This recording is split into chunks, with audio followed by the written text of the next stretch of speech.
Dear wanderer, you've found Luna Lake. I am Myra, guardian of the moon's silent vows. Hang your weariness upon the pine bough by the door. Tonight, our tale will rise from the lake's deepest heart.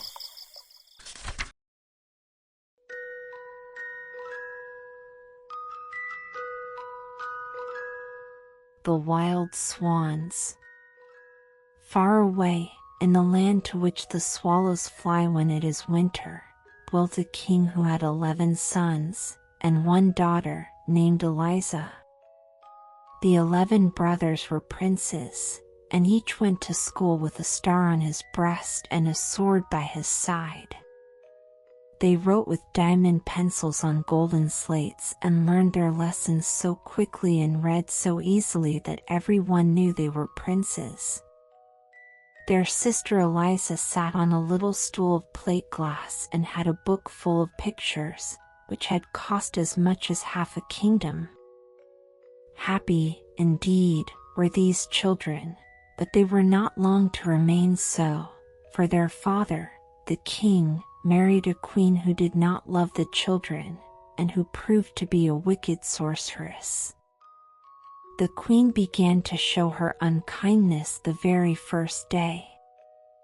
While the great festivities were taking place in the palace, the children played at receiving company, but the queen, instead of sending them the cakes and apples that were left from the feast, as was customary, gave them some sand in a teacup and told them to pretend it was something good. The next week she sent the little Eliza into the country to a peasant and his wife. Then she told the king so many untrue things about the young princes that he gave himself no more trouble about them. "Go out into the world and look after yourselves," said the queen.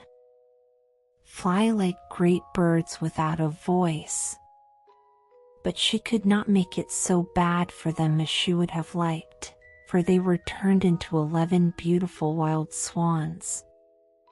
With a strange cry, they flew through the windows of the palace, over the park, to the forest beyond.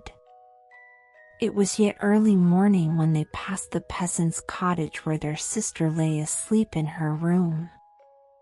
They hovered over the roof, twisting their long necks and flapping their wings, but no one heard them or saw them, so they at last flew away, high up in the clouds, and over the wide world they sped till they came to a thick, dark wood, which stretched far away to the seashore.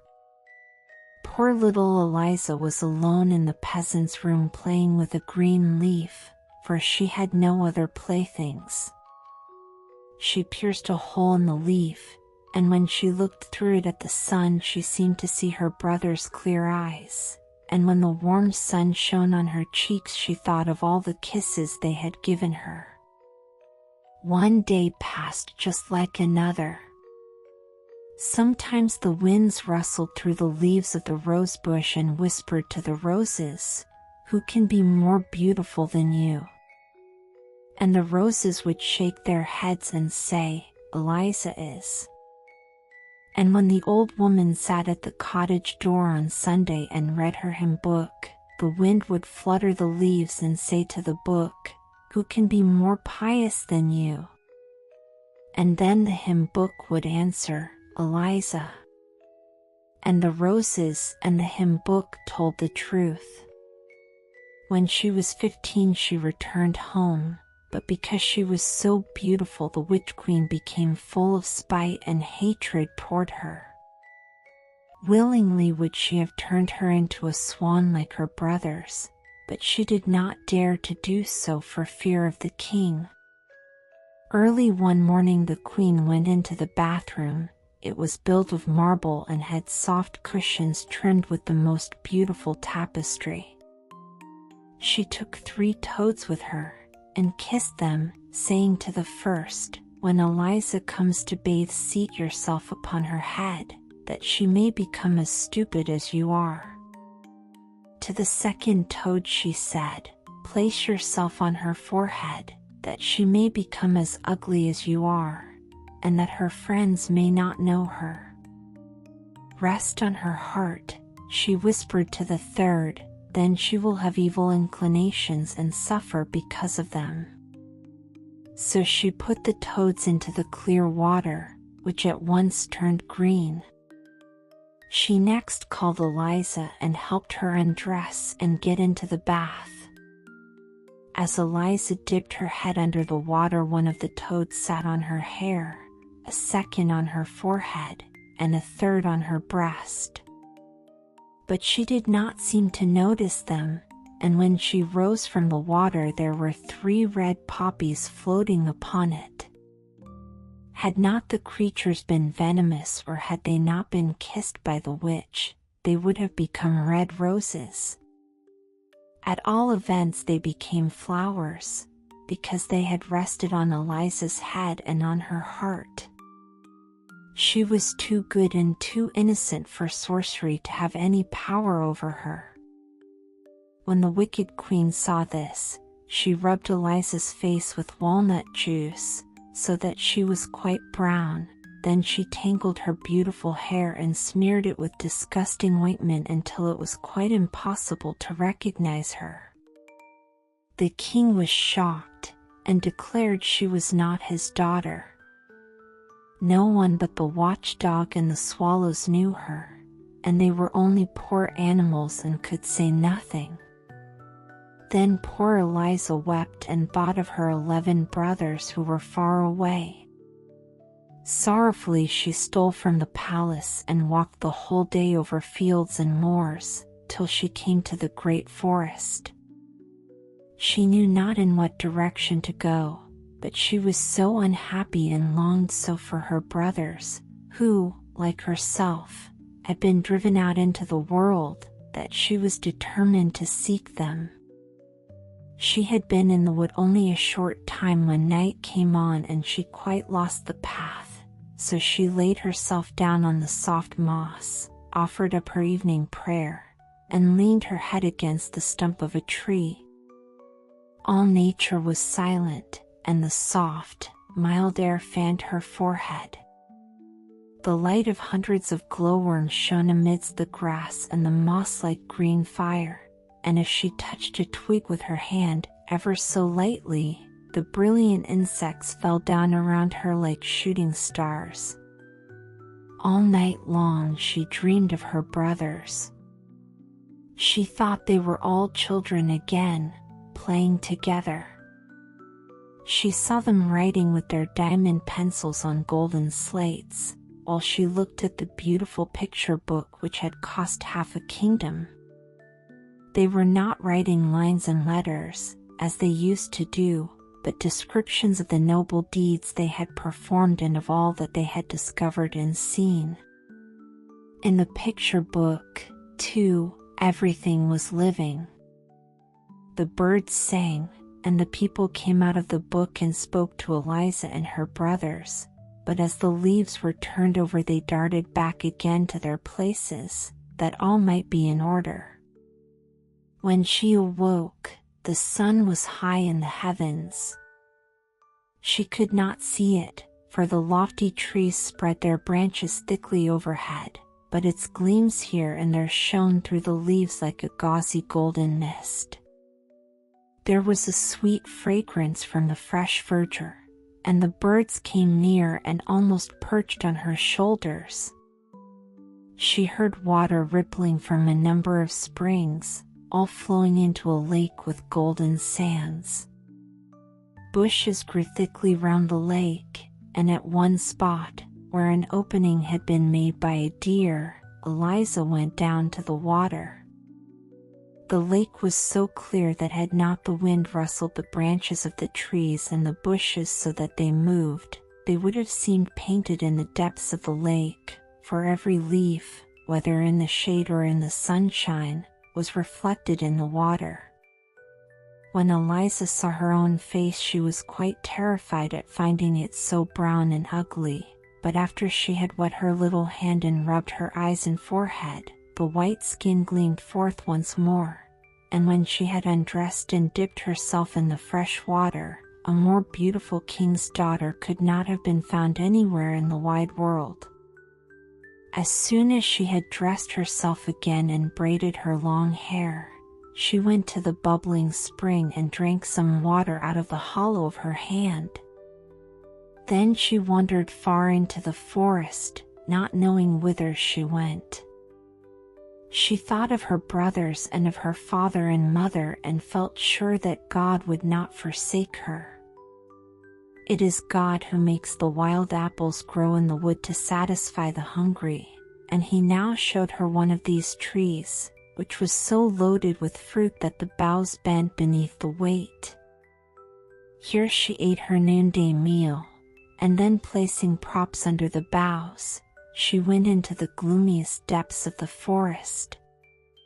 It was so still that she could hear the sound of her own footsteps, as well as the rustling of every withered leaf which she crushed under her feet. Not a bird was to be seen, not a sunbeam could penetrate the large, dark boughs of the trees. The lofty trunks stood so close together that when she looked before her it seemed as if she were enclosed within trellis work. Here was such solitude as she had never known before. The night was very dark. Not a glowworm was glittering in the moss. Sorrowfully Eliza laid herself down to sleep. After a while it seemed to her as if the branches of the trees parted over her head and the mild eyes of angels looked down upon her from heaven. In the morning, when she awoke, she knew not whether this had really been so or whether she had dreamed it. She continued her wandering, but she had not gone far when she met an old woman who had berries in her basket and who gave her a few to eat. Eliza asked her if she had not seen 11 princes riding through the forest. "No," replied the old woman, "but I saw yesterday 11 swans with gold crowns on their heads, swimming in the river close by." Then she led Eliza a little distance to a sloping bank, at the foot of which ran a little river. The trees on its banks stretched their long leafy branches across the water toward each other, and where they did not meet naturally the roots had torn themselves away from the ground, so that the branches might mingle their foliage as they hung over the water. Eliza bade the old woman farewell and walked by the flowing river till she reached the shore of the open sea. And there, before her eyes, lay the glorious ocean, but not a sail appeared on its surface, not even a boat could be seen. How was she to go farther? She noticed how the countless pebbles on the shore had been smoothed and rounded by the action of the water. Glass, iron, stones, everything that lay there mingled together, had been shaped by the same power until they were as smooth as her own delicate hand. "The water rolls on without weariness," she said, "till all that is hard becomes smooth, so will I be unwearied in my task." Thanks for your lesson, bright rolling waves. My heart tells me you will one day lead me to my dear brothers. On the foam-covered seaweeds lay 11 white swan feathers, which she gathered and carried with her. Drops of water lay upon them, whether they were dewdrops or tears no one could say. It was lonely on the seashore, but she did not know it, for the ever-moving sea showed more changes in a few hours than the most varying lake could produce in a whole year. When a black, heavy cloud arose, it was as if the sea said, "I can look dark and angry too," and then the wind blew, and the waves turned to white foam as they rolled. When the wind slept and the clouds glowed with the red sunset, the sea looked like a rose leaf. Sometimes it became green and sometimes white. But, however quietly it lay, the waves were always restless on the shore and rose and fell like the breast of a sleeping child. When the sun was about to set, Eliza saw 11 white swans, with golden crowns on their heads, flying toward the land, one behind the other, like a long white ribbon. She went down the slope from the shore and hid herself behind the bushes.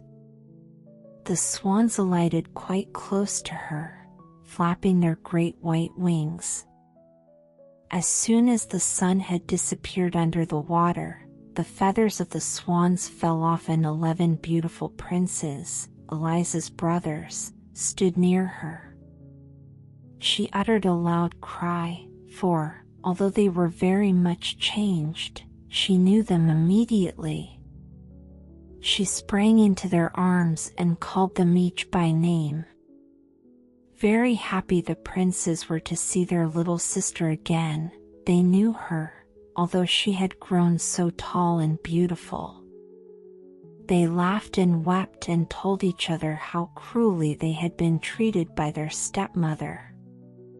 "We brothers," said the eldest, "fly about as wild swans while the sun is in the sky, but as soon as it sinks behind the hills we recover our human shape. Therefore we must always be near a resting place before sunset, for if we were flying toward the clouds when we recovered our human form, we should sink deep into the sea. We do not dwell here, but in a land just as fair that lies far across the ocean. The way is long, and there is no island upon which we can pass the night, nothing but a little rock rising out of the sea, upon which, even crowded together, we can scarcely stand with safety. If the sea is rough, the foam dashes over us, yet we thank God for this rock. We have passed whole nights upon it, or we should never have reached our beloved fatherland, for our flight across the sea occupies 2 of the longest days in the year. We have permission to visit our home once every year and to remain 11 days. Then we fly across the forest to look once more at the palace where our father dwells and where we were born, and at the church beneath whose shade our mother lies buried.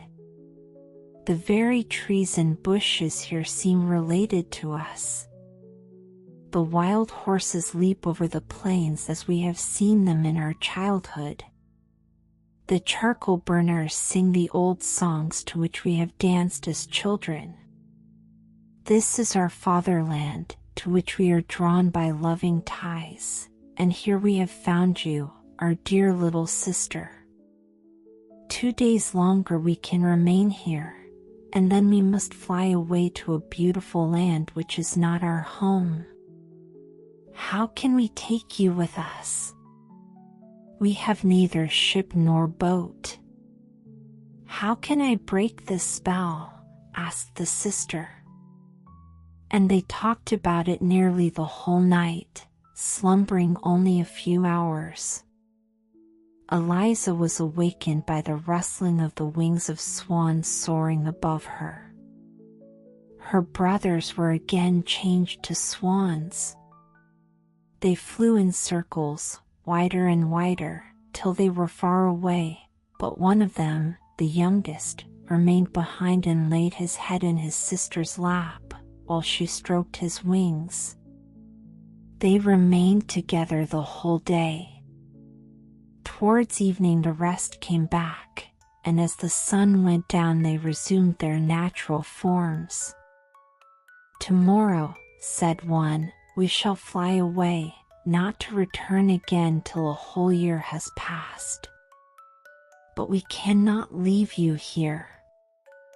Have you courage to go with us?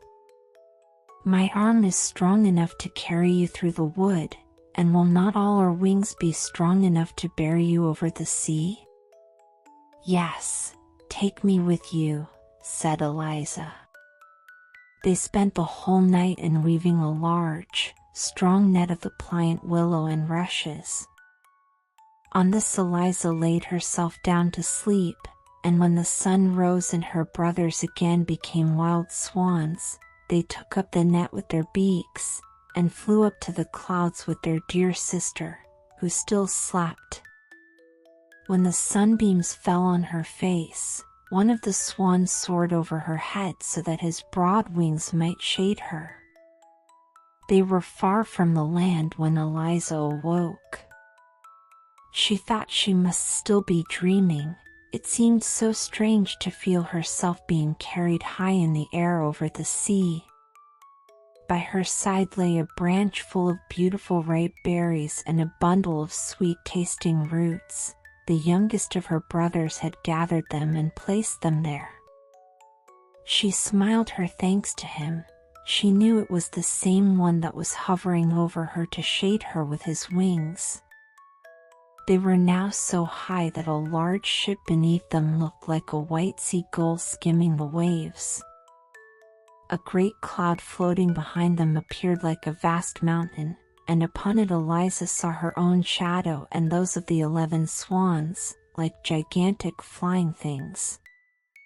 Altogether it formed a more beautiful picture than she had ever before seen, but as the sun rose higher and the clouds were left behind, the picture vanished.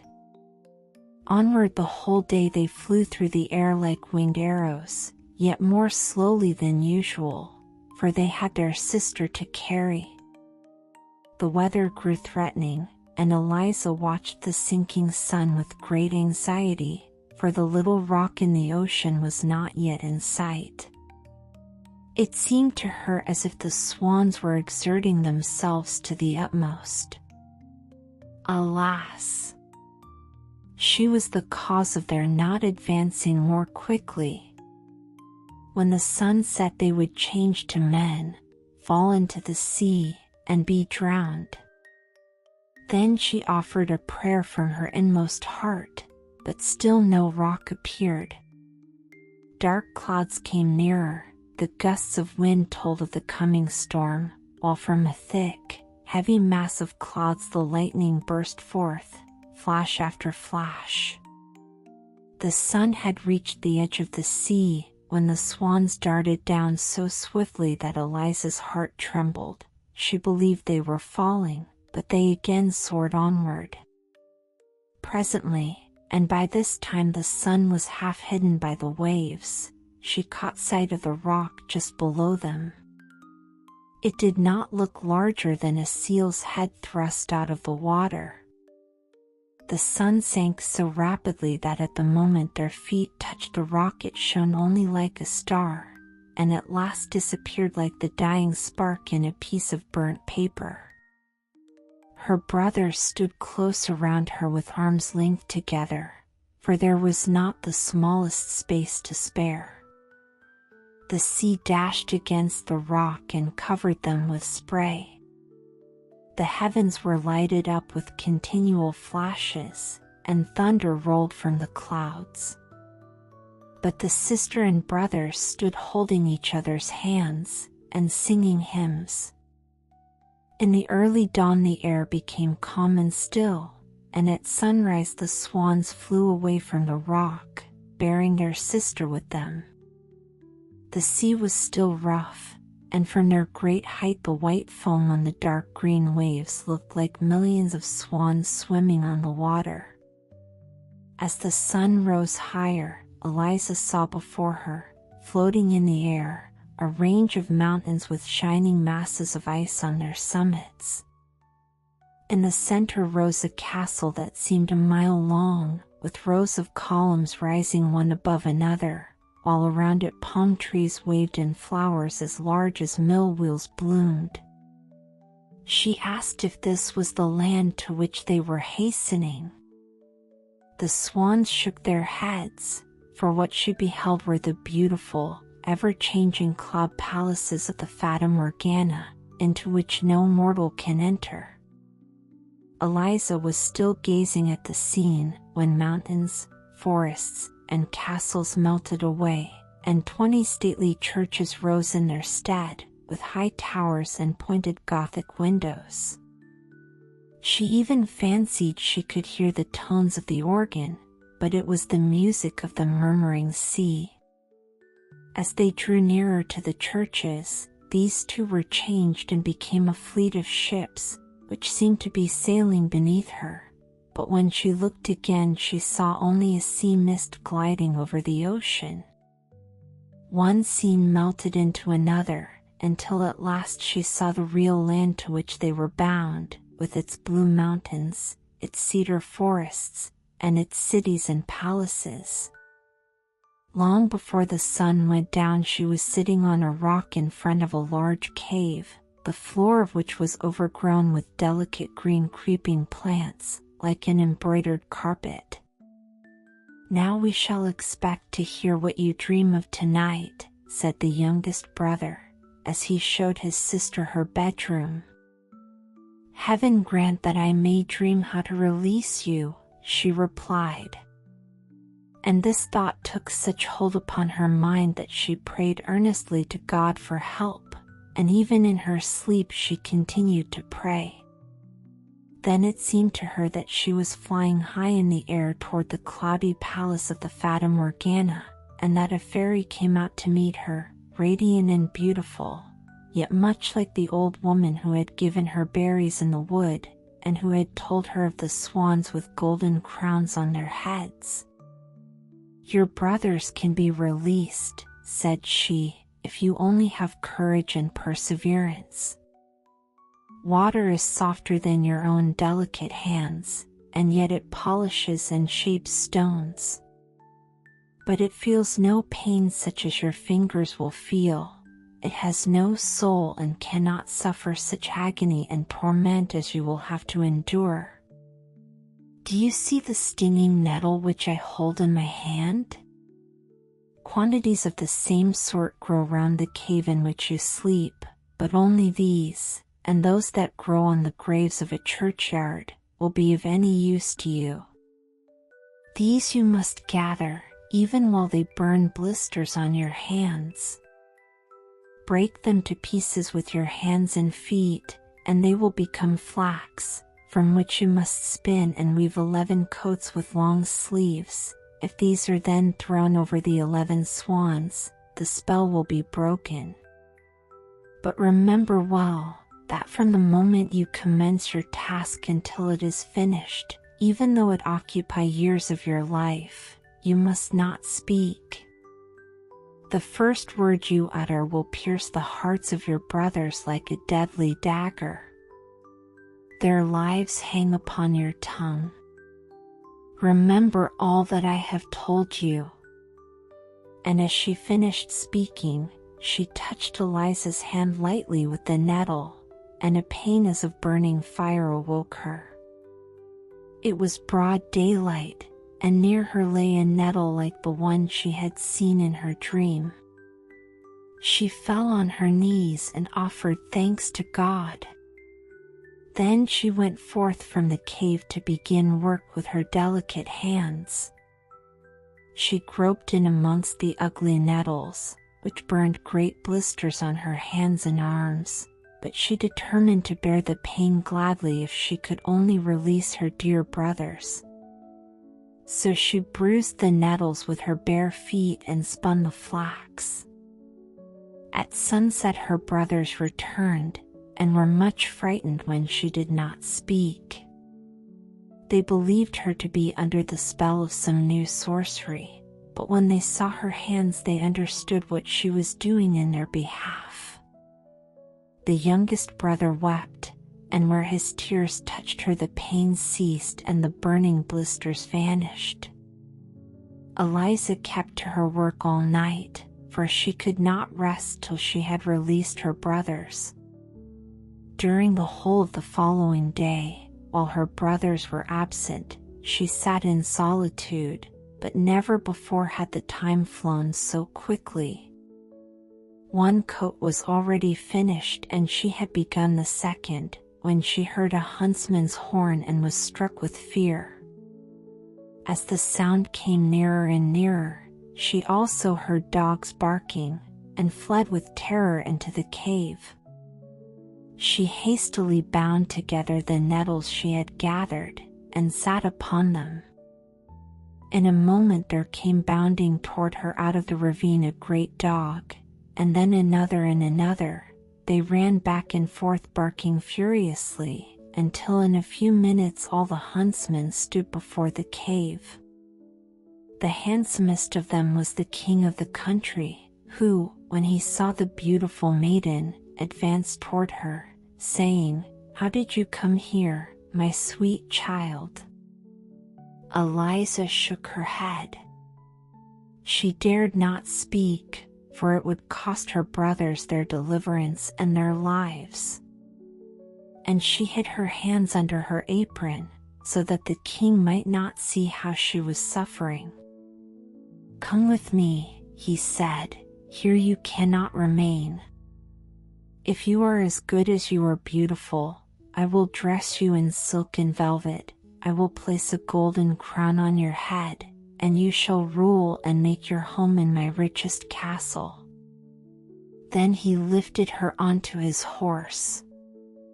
She wept and wrung her hands, but the king said, "I wish only your happiness.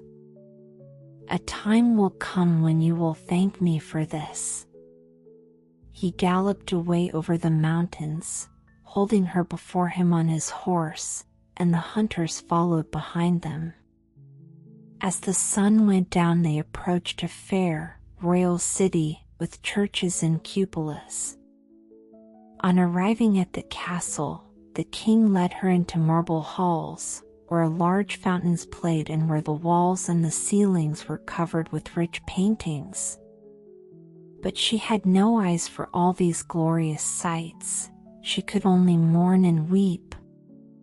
Patiently she allowed the women to array her in royal robes, to weave pearls in her hair, and to draw soft gloves over her blistered fingers. As she stood arrayed in her rich dress, she looked so dazzlingly beautiful that the court bowed low in her presence. Then the king declared his intention of making her his bride, but the archbishop shook his head and whispered that the fair young maiden was only a witch, who had blinded the king's eyes and ensnared his heart. The king would not listen to him, however, and ordered the music to sound, the daintiest dishes to be served, and the loveliest maidens to dance before them. Afterwards he led her through fragrant gardens and lofty halls, but not a smile appeared on her lips or sparkled in her eyes. She looked the very picture of grief. Then the king opened the door of a little chamber in which she was to sleep. It was adorned with rich green tapestry and resembled the cave in which he had found her. On the floor lay the bundle of flax which she had spun from the nettles, and under the ceiling hung the coat she had made. These things had been brought away from the cave as curiosities by one of the huntsmen.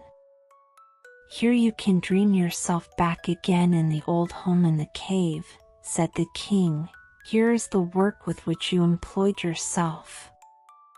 It will amuse you now, in the midst of all this splendor, to think of that time."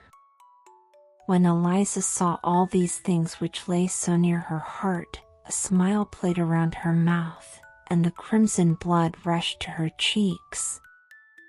The thought of her brothers and their release made her so joyful that she kissed the king's hand. Then he pressed her to his heart. Very soon the joyous church bells announced the marriage feast. The beautiful dumb girl of the woods was to be made queen of the country. A single word would cost her brothers their lives, but she loved the kind, handsome king, who did everything to make her happy more and more each day. She loved him with her whole heart, and her eyes beamed with the love she dared not speak. Oh, if she could only confide in him and tell him of her grief! But dumb she must remain till her task was finished. Therefore at night she crept away into her little chamber, which had been decked out to look like the cave, and quickly wove one coat after another. But when she began the seventh, she found she had no more flax. She knew that the nettles she wanted to use grew in the churchyard and that she must pluck them herself. How should she get out there? "Oh, what is the pain in my fingers to the torment which my heart endures?" thought she. "I must venture. I shall not be denied help from heaven." Then with a trembling heart, as if she were about to perform a wicked deed, Eliza crept into the garden in the broad moonlight, and passed through the narrow walks and the deserted streets till she reached the churchyard. She prayed silently, gathered the burning nettles, and carried them home with her to the castle. One person only had seen her, and that was the Archbishop. He was awake while others slept. Now he felt sure that his suspicions were correct. All was not right with the queen. She was a witch and had bewitched the king and all the people. Secretly he told the king what he had seen and what he feared, and as the hard words came from his tongue, the carved images of the saints shook their heads as if they would say, "It is not so, Eliza is innocent." But the Archbishop interpreted it in another way. He believed that they witnessed against her and were shaking their heads at her wickedness. 2 tears rolled down the king's cheeks. He went home with doubt in his heart, and at night pretended to sleep. But no real sleep came to his eyes, for every night he saw Eliza get up and disappear from her chamber. Day by day his brow became darker, and Eliza saw it, and although she did not understand the reason, it alarmed her and made her heart tremble for her brothers. Her hot tears glittered like pearls on the regal velvet and diamonds, while all who saw her were wishing they could be queen. In the meantime she had almost finished her task. Only one of her brother's coats was wanting, but she had no flax left and not a single nettle. Once more only, and for the last time, must she venture to the churchyard and pluck a few handfuls. She went, and the king and the Archbishop followed her. The king turned away his head and said, "The people must condemn her." Quickly she was condemned to suffer death by fire. Away from the gorgeous regal halls she was led to a dark, dreary cell, where the wind whistled through the iron bars. Instead of the velvet and silk dresses, they gave her the 10 coats which she had woven to cover her, and the bundle of nettles for a pillow. But they could have given her nothing that would have pleased her more. She continued her task with joy and prayed for help, while the street boys sang jeering songs about her, and not a soul comforted her with a kind word. Toward evening she heard at the grating the flutter of a swan's wing. It was her youngest brother. He had found his sister, and she sobbed for joy, although she knew that probably this was the last night she had to live. Still, she had hope, for her task was almost finished and her brothers were come. Then the Archbishop arrived, to be with her during her last hours as he had promised the king. She shook her head and begged him, by looks and gestures, not to stay, for in this night she knew she must finish her task, otherwise all her pain and tears and sleepless nights would have been suffered in vain. The Archbishop withdrew, uttering bitter words against her, but she knew that she was innocent and diligently continued her work. Little mice ran about the floor, dragging the nettles to her feet to help as much as they could, and a thrush, sitting outside the grating of the window, sang to her the whole night long as sweetly as possible to keep up her spirits. It was still twilight, and at least an hour before sunrise, when the 11 brothers stood at the castle gate and demanded to be brought before the king.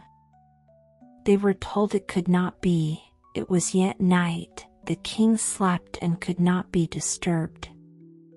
They threatened, they entreated, until the guard appeared, and even the king himself, inquiring what all the noise meant. At this moment the sun rose, and the 11 brothers were seen no more, but 11 wild swans flew away over the castle. Now all the people came streaming forth from the gates of the city to see the witch burned. An old horse drew the cart on which she sat. They had dressed her in a garment of coarse sackcloth. Her lovely hair hung loose on her shoulders, her cheeks were deadly pale, her lips moved silently while her fingers still worked at the green flax. Even on the way to death she would not give up her task. The 10 finished coats lay at her feet, she was working hard at the 11th, while the mob jeered her and said, "See the witch, how she mutters. She has no hymn book in her hand, she sits there with her ugly sorcery. Let us tear it into 1,000 pieces." They pressed toward her, and doubtless would have destroyed the coats had not, at that moment, 11 wild swans flown over her and alighted on the cart. They flapped their large wings, and the crowd drew back in alarm. "It is a sign from heaven that she is innocent," whispered many of them, but they did not venture to say it aloud. As the executioner seized her by the hand to lift her out of the cart, she hastily threw the 11 coats over the 11 swans, and they immediately became 11 handsome princes, but the youngest had a swan's wing instead of an arm, for she had not been able to finish the last sleeve of the coat. "Now I may speak," she exclaimed.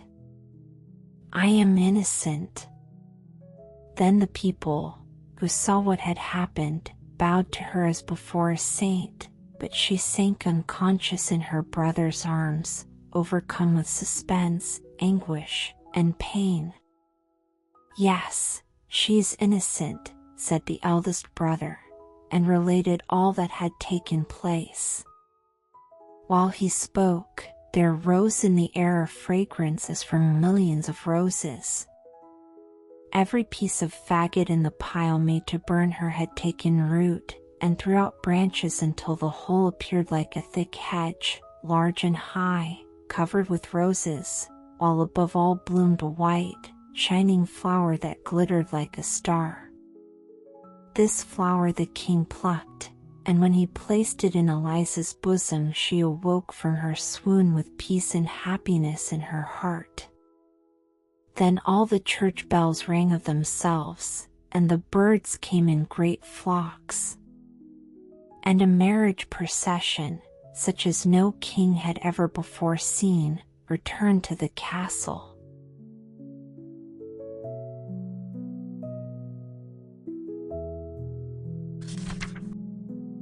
Dear voyagers of the ear, our tale-filled journey has gently unfurled its final chapter. Now, let your body soften into cloud-like mattresses, allow your breath to drift weightlessly into pillows as we set sail upon a thoughtless odyssey of sonic waves. Next, flowing into your senses is brainwave lullaby music. When harmonies bloom, imagine yourself descending into a velvety ocean of starlit skies, each note a sculpted whisper of melatonin. Good night. May you gather 1,000 glowing dream fireflies within the shimmering nets of pi wave frequencies.